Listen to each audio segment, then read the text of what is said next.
Finally, we are here with some fresh Sonic Movie 2 info and Easter eggs. Also, I'm going to be going into something that will be a total game changer for Sonic. Now, I do want to mention, I'm not going to be going too far into any specific plot of this movie, as I don't want to spoil anything, and this is my most anticipated movie of the year, so I'm not going to ruin it.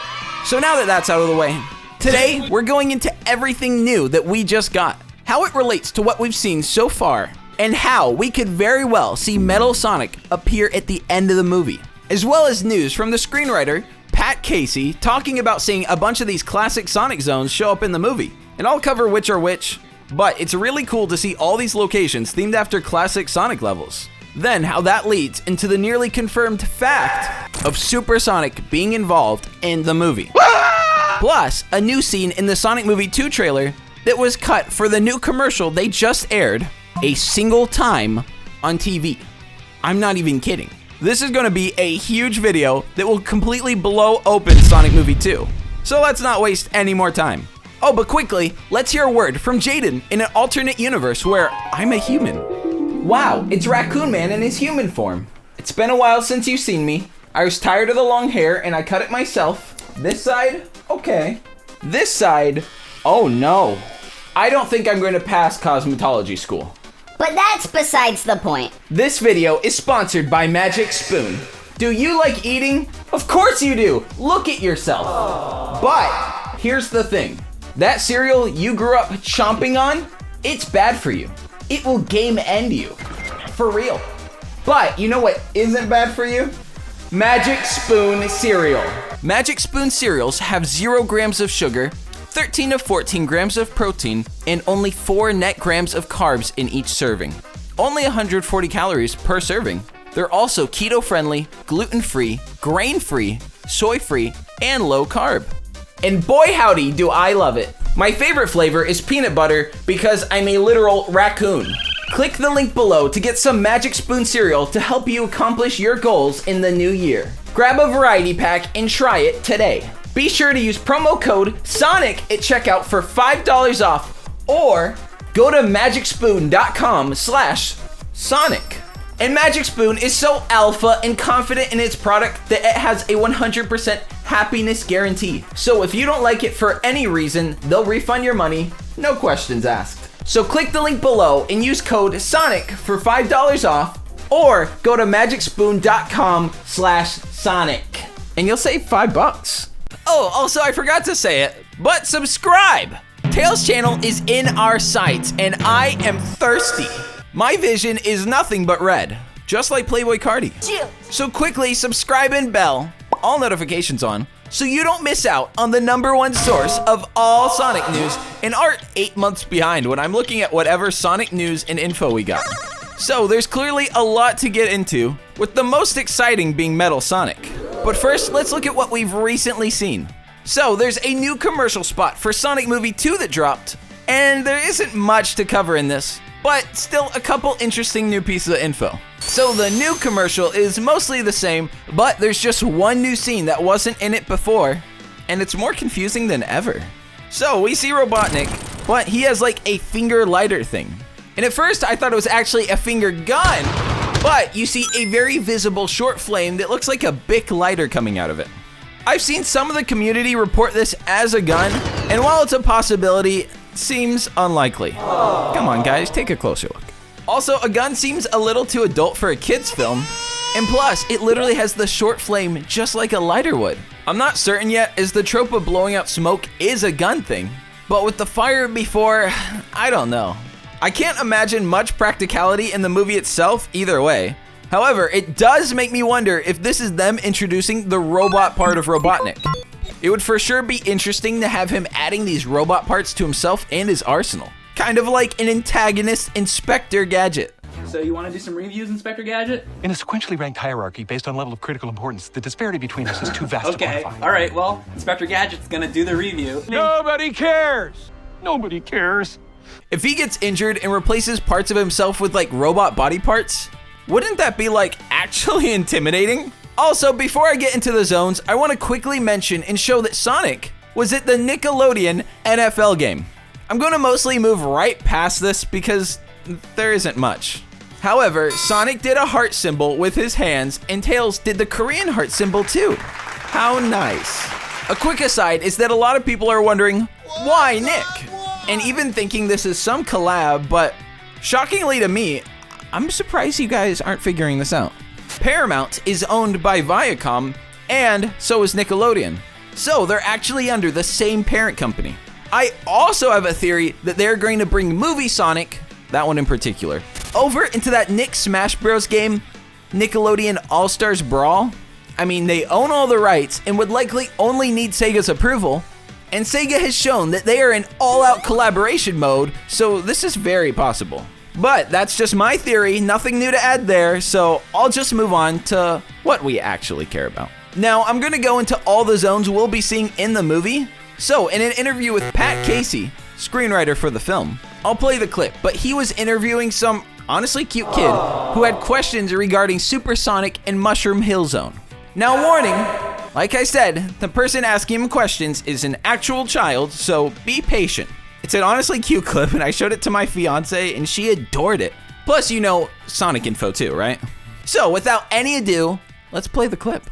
I got 2 questions, but the first one is that if you make a second movie, are you gonna add Supersonic in? So did you hear that question, Pat? The question is Supersonic going to make an appearance? Yeah. I don't know. We'll have to see. I mean, you'd have to get a hold of a lot of Chaos Emeralds to make that happen. Yeah. So we'll. So I can't really say, but we are all aware of Supersonic. Is the Mushroom Land related to the Sonic Free Knuckles Mushroom Land? Mushroom Hill Zone? Yeah. I would say that the Mushroom World is Mushroom Hill Zone, I think. We all kind of had the idea of, incorporating some of the different zones into the movies wherever we could. And that it's also like, Sonic doesn't want to go to the Mushroom Land because mushrooms also sort of represent Mario, Sonic's greatest rival. There's also a shot I didn't really cover in the Sonic Movie 2 trailer that also leads me into Supersonic. But let's put a pause on that to quickly mention the metaphor to Mario. Bruh! I imagine he's just bantering and being funny. I don't know if that really was part of the reason for the choice of Mushroom Planet in the first movie. But regardless, it's pretty amazing that it was possibly chosen from any other boring, desolate place, just as a slight to Mario. So that aside, let's get into Supersonic. When asked about it, Pat jokes around and said he'd have to get a whole lot of Chaos Emeralds for Supersonic to happen. And as you know, we have seen what has been officially confirmed as the Master Emerald. Now, Jeff Fowler said in an interview reported by IGN, the Master Emerald is kind of a package deal. I'm not going to go any further into what other potential magic items might be in the story, but yeah, that's the Master Emerald. So that gives me a good feeling we will be seeing something else in the movie, but this source of ultimate power is not a Chaos Emerald, but that doesn't mean we won't see them. In fact, it's possible Sonic will go Supersonic from the Master Emerald, or in an attempt to defeat Robotnik, who is wielding the Master Emerald, they have to go gather the Chaos Emeralds. That could be where we will finally see Supersonic. It would also explain the reason why Sonic and Tails are traveling the globe alone, and why we see them portal from the snowy terrain of Russia directly into the tropical climate of Hawaii. In this clip of Pat, there seems to be no sign of denying, and his face goes glowing pink the second they say Supersonic. Tactical nuke incoming! And to add to this, there's a scene in the original Sonic 2 trailer that I didn't even consider before. And boy, do I feel like a fool now. So there's this scene where Tom and Maddie are basking in glory at some bright gold glow in front of them. And at first I thought it would be like an explosion or fire or something. But looking at it more, none of those really make sense. And that leads me to where I believe this will be their reaction to Sonic in his supersonic form. Wow. It would make perfect sense for the gold lighting and seems to be the direction they're heading in with this story. Plus, with Pat's reaction combined with all the elements being here, and it really is just the natural progression of the Sonic story for a sequel. So while this is just a theory, And I have no certainty, so no spoiler, as it could really be anything, but I feel like this is a strong theory, right? So yeah, I believe Supersonic will be in it, but let's get into all the zones we'll be seeing in this movie. And there's surely to be a lot. Some we've probably seen and haven't even noticed. I'm certain, just like in the first movie, they aren't going to directly state their zone names in the movie itself. Holy crap, Lois, we're in Labyrinth Zone. Like, yeah, that would be weird. But even if you don't hear it said, you probably could know from outside info and just looking at it that the Mushroom Planet is a direct reference to Mushroom Hill. So with this new movie, we see a giant ruin / temple thing. And as you saw from the trailer, all the owl relics plastered everywhere on the walls and traps there makes it look just like Labyrinth Zone from Sonic 1. I am so excited to see what inspiration they take, as that zone had some of the prettiest set dressing of any zone in Sonic 1. It feels like this massive Indiana Jones styled ruin and place to explore, and the way they captured scale in the original game made these ruins just feel massive, as well as the level taking over control when you fall in the water slides. And the epic boss fight that is literally maybe the hardest in the entire game. Even with all the additions in the Christian Whitehead version to make it easier, I still struggled for a long time with this one. But regardless, this looks like the location where we're going to see the Master Emerald, or at the very least, the giant green glow. It would also make sense with the water coming in on all sides, but we'll just have to see for sure on that one. Although I will say, I'm at like an 85% confidence that's Labyrinth Zone. Like, there's literally owl relics. Look around whatever location you're watching this video right now. Do you see owl relics? I don't think so. Next, I want to look at what we all want to see. The man, the myth, the angry robot who resents his father. Bruh.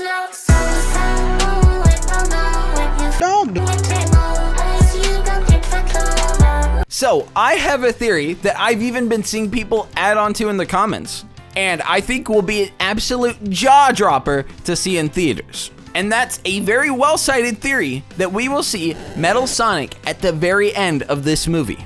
Before we start with what we've seen, do you hear that sound? It's like a stomping getting louder. Oh my god, oh my god. No, no, no, no, no, no, no, no. Help, help! Leave me alone! What are all these people doing here so early? I just uploaded the video. Oh, wait a second. These are the brave troopers of Raccoon Nation who are subbed with the bell set to all notifications. Wow, I'm so sorry for the misunderstanding. Here, take a pin to commemorate your efforts of subscribing to the #1 source of Sonic news, as well as belling. Belle Delphine would be proud. Now go, run along. Thank you for your service, brave troopers. Okay, so that was weird, but let's just get into the Sonic Movie 2 stuff. So, we see in the original trailer that Robotnik has expanded his Egg Pod army. He now has a creation of the Wasp Buzzer Badniks from the classic Sonic games, and they have completely redesigned visuals that fall in line with the white and simple Apple branded look on the pods from the original movie. But, you know, they're in the shape of the buzzers. And maybe it's just like the giant red eye and the lack of like a friendly face, but these are so intimidating. Like, if this was chasing me, I would be legitimately terrified. So in this trailer in particular, it cuts, so this is the only version of new Badniks we see. I also theorize we'll see a version of the Motobug one at some point, which would be awesome, especially if they were really fast like Sonic. But that leads us to where we could see, drumroll, drumroll, drumroll, drumroll, drumroll, Metal Sonic. Nobody knows who the artist is for this one, but it's insane how good it looks. Honestly, if you can even find the artist, comment who, because nobody can seem to find it anywhere online. Wouldn't it be hilarious if this was leaked from like an internal VFX artist? Like, I know that's unlikely, almost impossible, but that would be pretty wild. There's also another one by Ket Art Dragon that looks really good too. What's interesting is that everyone seems to agree on how sick the white colors look on Metal Sonic. It also makes it easier for your eyes to quickly differentiate Metal Sonic and Sonic. Now, this could be for Sonic 3, and we only see it at the very end of the movie or the post-credits, just like how they showed Tails in the first one. But it could also even be part of the plot. It'd be interesting if the tornado thing was kind of like a red herring that they solved pretty early on in the movie, and the real plot is like something else. That would be wild. And lastly, I am trying to create the funniest and most fun Sonic Discord there is. I've revamped and now even have a couple other channels. I know, crazy. But I'm still mostly in the main one. Come on, there should only be one ideally, right? Also, I've been VCing a lot, and I'm trying to grow a community for all these antisocial people to just play games and talk. There's literally been daily VCs in games like Gartic Phone and Among Us that we all play together. It's linked in the description, and you should go join and give it a shot, especially if you're a creator. There's a lot of fans, not enough creators. Go check out the sponsor. They support me and let me upload more and spend more time here. Text the number. I'm not even going to say it out loud, partially because I don't remember it, but here's the thing on screen. I've kept up to date and at least responded once to every person who's texted, and there's many, many hundreds, so it's a lot. There's a little automated thing. You can ignore it, fill it out, you know. I've said this a few times now. Follow the Twitter. I tweet funny memes there, and that's all. Lots of love. Peace.